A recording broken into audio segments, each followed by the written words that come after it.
Après sa victoire sans appel à la primaire de droite, 66,5% des voix sur 4 300 000 électeurs selon les chiffres définitifs, François Fillon est entré maintenant dans son nouveau costume de candidat à l'élection présidentielle. Première chose à faire, organiser son équipe. Ça passe par des changements à la tête des Républicains qui restent à confirmer. Sur le fond, il n'entend rien changer à son programme, en revanche, tout en espérant rassembler jusqu'au centre, a-t-il dit aux 20h de France 2 ce soir. Daniel Sportello nous en dit plus. François Fillon, à la sortie de son domicile ce matin, c'est la seule image de la journée du vainqueur de la primaire, car François Fillon consulte en toute discrétion depuis son bureau de l'Assemblée nationale pour réorganiser le parti. Sur le sort réservé au président intérimaire, le sarkozyste Laurent Wauquiez, François Fillon reste très discret. Je suis en train de consulter, j'ai rencontré Éric Woerth, Laurent Wauquiez et beaucoup d'autres aujourd'hui.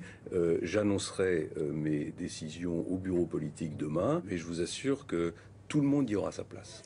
Une place réservée aux fillonistes fidèles comme Gérard Larcher, le président du Sénat, le sénateur Bruno Retailleau, président du groupe Les Républicains, Bernard Accoyer, ancien président de l'Assemblée nationale.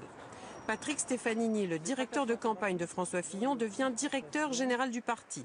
Sur la place réservée aux centristes, François Fillon se dit ouvert, même s'il met en garde, sur les risques d'une candidature concurrente de François Bayrou à la présidentielle. Je pense que François Bayrou sait très bien que la division pourrait conduire à une situation dramatique pour les idées qu'on représente. Donc il faudra s'entendre. Et même s'il faut s'entendre, pas question pour François Fillon d'infléchir son programme. Mais moi je suis pas candidat pour m'asseoir dans un fauteuil à l'Élysée et attendre que le temps passe. Je suis candidat pour redresser mon pays. Il faut qu'on travaille un petit peu plus parce qu'on travaille moins que tous les autres Européens. Et il faut qu'on dépense un peu moins d'argent public puisqu'on en dépense plus que tous les autres Européens.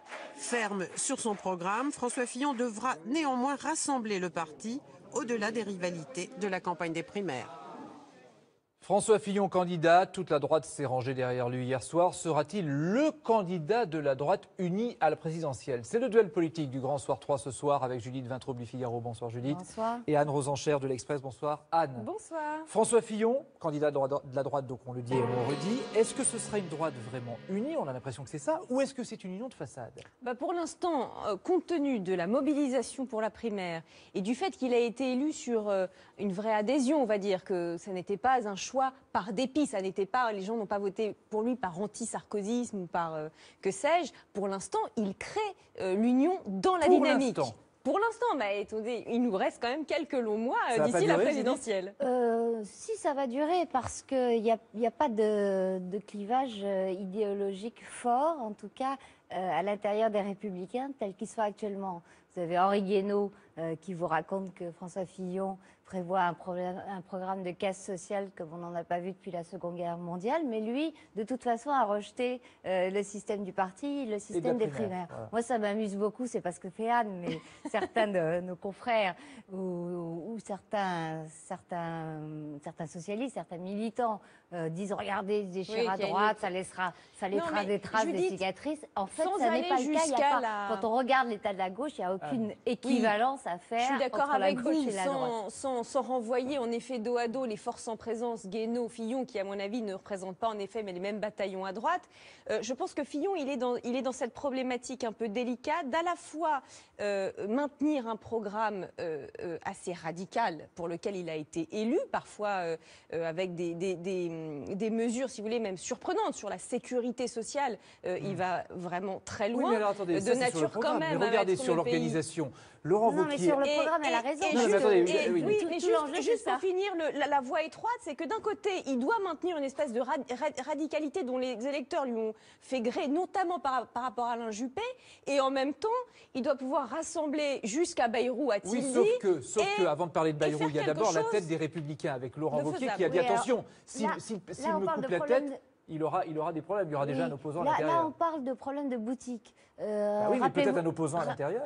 Rappelez-vous, François Fillon, c'est pas un opposant sur la ligne, ou alors ça sera le combat entre la droite de Fillon, pour reprendre l'expression de Juppé, et l'ultra-droite de Wauquiez. C'est ça le clivage idéologique au sens de la... Bon, non. Laurent Wauquiez, c'est quand même l'homme qui a fondé ce qu'il appelait la droite sociale, qui parlait du cancer de l'assistanat. Le combat idéologique que vous décrivez, il est très très à droite et il passe largement au-dessus de la plupart des électeurs de la droite. Il n'y a pas de clivage idéologique à chercher.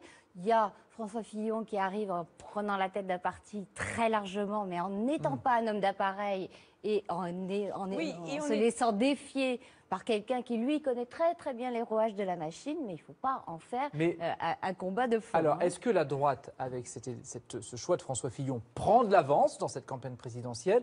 Et est-ce que ça veut dire qu'elle est bien partie pour gagner en 2017? Ah bah, de toute façon, c'est plutôt la gauche qui est très mal partie pour gagner. Donc la droite pour gagner. Donc en effet, vous par êtes sûr déduction, de ça? Non, alors on n'est pas sûr. Et maintenant, désormais, à toutes vos questions, je vous répondrai qu'on n'est pas sûr. Parce que honnêtement, voilà, il peut se passer plein de choses pour de vrai.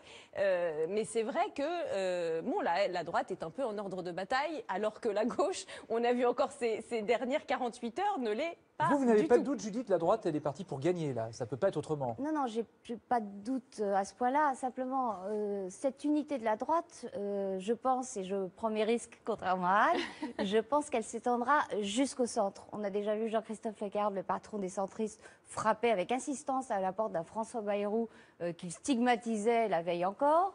On voit François Bayrou...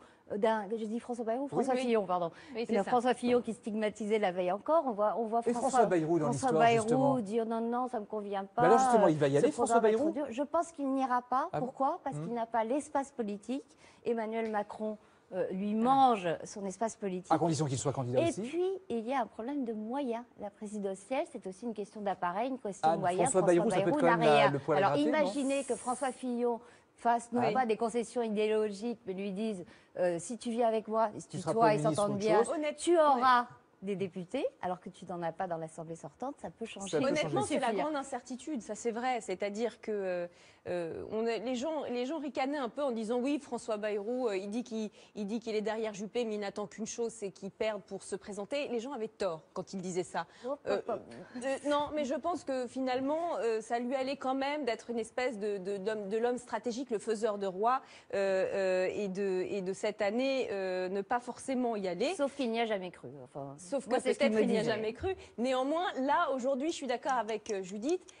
Emmanuel Macron d'un côté et François Fillon de l'autre, ça correspond à deux parties de son électorat quand même, et je ne suis pas sûre qu'il ait un espace politique suffisant. On verra ça. Merci Anne Rosencher, merci Judith Vintraub d'être venue ce soir. À gauche, on a frôlé le divorce entre François Hollande et Manuel Valls. Le Premier ministre avait laissé entendre hier qu'il était sur le point de se déclarer candidat à la présidentielle. Mais au final, après un déjeuner en tête-à-tête, pas question de démission. Manuel Valls reste en poste. La seule inconnue est toujours la décision que prendra François Hollande, se représenter ou pas, et quand il le dira. Commentaire, Benoît Mousset. C'est un Manuel Valls plutôt décontracté qui est arrivé ce soir à Tunis. Une visite prévue dans son agenda de Premier ministre. L'épilogue aussi d'une journée tendue à laquelle il a fait une brève allusion. J'ai tenu à venir vraiment à Tunis. Je sais qu'il y avait des rumeurs sur le fait que je ne viendrais pas. J'ai dit au président qu'il ne pouvait pas être question de rater ce rendez-vous que nous préparons depuis longtemps. Quelques heures plus tôt, Manuel Valls était à l'Élysée pour le traditionnel déjeuner de travail du lundi avec le président de la République. À la sortie, les deux hommes s'affichent souriants. Après 2 heures d'échange, l'entourage de François Hollande évoque une ambiance tout à fait cordiale et studieuse. Il y avait urgence à éteindre l'incendie après les propos de Manuel Valls ce dimanche, laissant entendre qu'il pourrait être candidat à la primaire de la gauche. Je m'y prépare, je suis prêt. Je prendrai ma décision en conscience, c'est une question de jours. Au terme du déjeuner, changement de cap. Manuel Valls assure même: il ne peut y avoir de confrontation politique dans le cadre d'une primaire entre un président de la République et un Premier ministre. Officiellement, l'épisode est donc clos. Manuel Valls ne démissionne pas comme l'a prétendu la rumeur, mais ces 2 jours très agités pourraient être longs à cicatriser. Entre François Hollande et Manuel Valls s'est instauré en tout cas un jeu de rôle qui fait l'objet de remarques et de commentaires sur les réseaux sociaux. Morceau choisi par Martin Gouest pour le Plus du Grand Soir 3. Arrivée de Valls à l'Élysée pour déjeuner avec Hollande. Le tête-à-tête entre le président de la République et son Premier ministre avait aujourd'hui un goût un peu particulier. D'ailleurs, les réseaux se sont interrogés sur le menu. Il y a des carottes au menu. Ça veut dire que les carottes sont cuites? Non, c'est le menu, c'est tout. Certains imaginent même une ambiance agitée. Premières images du repas, on peut dire que c'était animé. En fait, il n'a été question ni de démission, ni de remaniement, selon l'entourage du président. #GameOver. L'ambiance a même été tout à fait cordiale et studieuse, dit l'Élysée. Et certains réagissent. Je vous informe que je sors du rendez-vous avec mon banquier qui s'est déroulé dans une ambiance cordiale et studieuse. Et d'autres comparent. Valls privé de dessert par Hollande ne dessert pas les dents à la sortie. Ça rappelle Fillon sous Sarkozy. Une situation à la tête de l'État qui fait dire à certains, si Valls et Hollande se retrouvent à la primaire, alors je parie que Ségolène Royal ira jouer les arbitres. Et ce soir, secrétaire général de FO, vous avez vu la situation là, hein, ça se tend entre François Hollande et Manuel Valls, que vous rencontrez, vous, en tant que partenaire syndical. Comment est-ce que vous analysez cette situation, vous, aujourd'hui ? C'est un peu compliqué quand même. Il y a un petit côté cuisine et dépendance, je dirais, d'une certaine manière. Et quand même, les présidentielles, c'est dans 6 mois. Il faut bien que la France soit encore dirigée pendant 6 mois. Donc un peu de calme, ça ferait du bien. Et là, vous avez l'impression qu'elle n'est pas dirigée ? C'est pas qu'elle n'est pas dirigée, mais enfin, c'est quand même un peu compliqué. Quand les deux têtes de l'exécutif donnent le sentiment de ne pas être d'accord, il y a problème.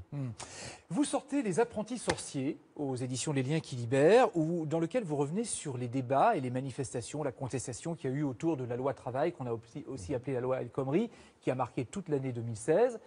Vous réécrivez un peu l'histoire, vous racontez comment ça s'est passé dans les coulisses. Mais d'abord, pourquoi vous faites ça ? Parce que ce sera le boulet du quinquennat de François Hollande, cette loi ? Je pense que sur le plan économique et social, ce sera un boulet, oui. Et sur le plan politique ? Il y a une conséquence obligatoirement politique. Beaucoup de gens, qu'ils soient d'accord ou pas, n'ont pas compris. C'est pour ça aussi que j'ai voulu faire ce livre, pour raconter. C'est un témoignage en même temps, c'est laisser une trace. C'est la vérité de FO. Je ne dis pas que c'est la vérité, c'est telle qu'on... votre vérité, en tout cas. Oui, c'est telle qu'on a vécu les choses, et les faits sont incontestables. Et ce sera un boulet sur le plan économique social, j'en suis persuadé. Il y a un fait qui est incontestable en tout cas, c'est que la loi elle est passée. Certes avec le 49.3. Alors vous dites dedans que malgré les manifestations, vous n'avez pas pu faire reculer le gouvernement. Mais vous le dites, mais vous n'allez pas plus loin dans l'autocritique. Ce n'est pas une autocritique, puisque on n'a pas pu faire reculer le gouvernement sur certains points, oui, mais sur le point majeur, qui est l'inversion de la hiérarchie des normes, non, on ne l'a pas fait, sur le reculer. Fait que les accords d'entreprise priment sur les accords de branche. Voilà, tout à fait. Et on voit très bien d'ailleurs, ils ont entrouvert une porte, et quand j'entends certains candidats, ou François Fillon, lui, il veut l'ouvrir complètement la porte, hein, mais il ne fallait pas l'entrouvrir d'une certaine manière. Et donc oui, c'est un point clé. Et ils sont restés figés. Quand je dis « ils », c'est l'exécutif, c'est le président de la République, c'est le Premier ministre, dans une posture libérale au sens économique du terme, dans laquelle ils n'ont pas voulu bouger. Quelques-uns, notamment Manuel Valls, hein, là dans votre livre, vous dites il a eu une posture quand même très dure. Ah oui, il est responsable du blocage ? Non, je crois que le premier responsable sur le plan de la loi, c'est le président de la République, dans notre Constitution. Maintenant, le Premier ministre a suivi, il en a peut-être rajouté, mais c'est son tempérament, le côté autoritaire. Il a eu des formules dures, il a été à un moment donné, j'ai dit, il parle comme un pyromane. Hein, donc c'est son côté autoritaire, mais le premier responsable, c'est le président de la République. Il y en a un qui s'en sort bien, parce qu'il aurait dû normalement défendre cette loi, c'est Emmanuel Macron. Emmanuel Valls lui a dit non, ce sera Myriam El Khomri qui fera cette loi. Et du coup, il s'en sort bien, Emmanuel Macron. Il s'en sort bien parce qu'il est sorti du gouvernement et qui, d'une certaine manière, il n'a pas obtenu ce qu'il aurait souhaité, à savoir le ministère de l'économie et du travail. C'est pas pour ça qu'il n'a pas influé sur la loi. Une partie de la loi est due à Emmanuel Macron, notamment toute la question sur les licenciements économiques, par exemple. Vous dites qu'il est espiègle, c'est gentil comme critique. Oui, j'ai dit qu'il est techno aussi, libéral. Enfin, maintenant, c'est il a un côté, critique, tout ça, mais c'est vrai qu'il a un côté espiègle. On va parler de François Fillon, parce qu'on en parle quand même, c'est le candidat de la droite. Lui, il est prêt à toutes les réformes, 500 000 fonctionnaires en moins, suppression de la semaine des 35 heures, retour à la retraite à 65 ans, par exemple. Est-ce que vous croyez qu'il pourra appliquer ce programme ? Qui veut ménager loin, ménage sa monture. Et si ce programme est appliqué, on était dans les primaires, il va y avoir une élection présidentielle. On verra ce qui se passera entre les deux. Déjà, j'ai compris que sur l'assurance maladie, il commençait à bouger un petit peu. Il donne des précisions. Insuffisamment. Il a changé un peu sur les fonctionnaires aussi. Il y en a 800 000 de gagnés en une semaine. L'assurance maladie, vous savez, ce qu'il propose, c'est la fin de la Sécu. Alors, s'il veut passer en force, etc., il aura obligatoirement des réactions. On ne peut pas... Ça veut dire quoi, les réactions ? Un troisième tour social, comme on dit dans la rue ? Je ne sais rien. Écoutez, on n'en est pas là. On n'en est pas là pour le moment, mais on ne peut pas concevoir que sur des questions économiques et sociales, un président de la République, quel qu'il soit, dit voilà, je ne discute pas avec les syndicats, avec le patronat, je passe en force. Voilà, et ça, c'est pas concevable. On a souvent comparé François Fillon à Margaret Thatcher, mais lui dit, et Pierre Gattaz le dit aussi dans les Échos de demain, non, c'est plutôt Gerhard Schröder, le social-démocrate, qui avait fait des réformes en Allemagne. Vous le situez où, vous, alors ? J'espère que Pierre Gattaz ne sera pas ministre si M. François Fillon est élu, parce que ça ne va pas être triste. Non, il a plus un côté libéral, Thatcher, que libéral, social, comme l'était Schröder. C'est plus Thatcher pour vous, c'est clair et net. Merci Jean-Claude Mailly, les apprentis sorciers, l'invraisemblable histoire de la loi travail que vous avez voulu écrire et dont vous nous avez parlé ce soir. Merci.